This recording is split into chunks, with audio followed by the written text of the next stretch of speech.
Somos el grupo de Yurena Granado, Nana Frau, Ruyumami y Ana Luis y vamos a explicar el artículo sobre programación en la enseñanza de la educación física.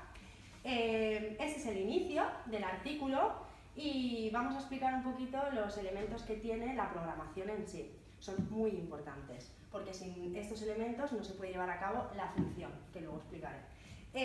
Tenemos la flexibilidad que tiene que tener una programación, en cuanto a no tiene que ser una estructura rígida porque se tiene que adaptar a las condiciones y necesidades, tanto climatológicas, etcétera, del centro y los alumnos. Así que tiene que ser flexible. La contextualización, lo mismo, tenemos que tener en cuenta de qué material disponemos, de qué material no disponemos, porque luego no nos podemos encontrar que nos falten estos recursos. Entonces es muy importante también en cuanto a instalaciones y material. La concreción se refiere a los objetivos y contenidos que hay que seguir del currículum y esto sí que tiene que ser determinantes, ¿no? ¿Qué objetivos queremos trabajar, tanto específicos como globales? También tiene que estar en la programación. Coherencia. Hay una coherencia externa que es en cuanto a todos estos factores que estoy explicando tienen que tener relación entre sí. ¿Vale? Tiene que ser cíclico. Y luego, en interna, pues al currículum. Tiene que tener coherencia los objetivos que se han marcado con todo lo demás. Y luego la viabilidad. Si todo lo que nos hemos planteado y hemos estudiado lo queremos llevar a cabo, tenemos que mirar que sea viable. Entonces tiene que tener coherencia y relación entre sí, por eso todos los puntos son importantes.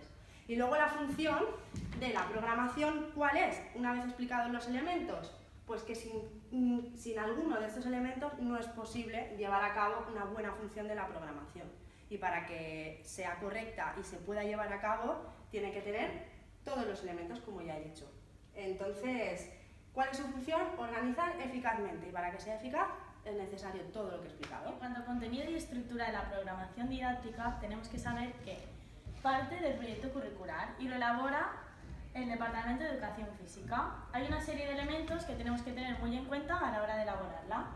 En primer lugar, objetivos, contenidos, criterios de evaluación y la distribución temporal, que parten de la normativa. Tenemos que planificar actividades complementarias, un procedimiento de evaluación y atención a la diversidad y las adaptaciones curriculares si es necesario. Siempre tenemos que utilizar una metodología que se adapte a nuestros alumnos. Criterios de calificación y las actividades de recuperación en el caso de que fuera necesario.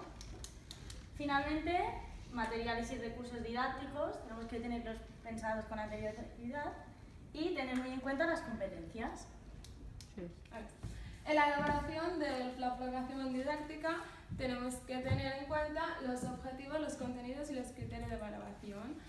En el currículum de educación física nos presenta los objetivos como unos objetivos generales, pero la tarea del departamento es crear unos objetivos específicos para cada temario. Los contenidos tienen que reflejar los intereses y las motivaciones de los alumnos. Además, tiene que tener el contexto y las instalaciones del centro. Finalmente, tenemos que tener unos criterios de evaluación que nos indican si los alumnos han adquirido los objetivos planteados por los maestros. El siguiente punto sería los procedimientos e instrumentos.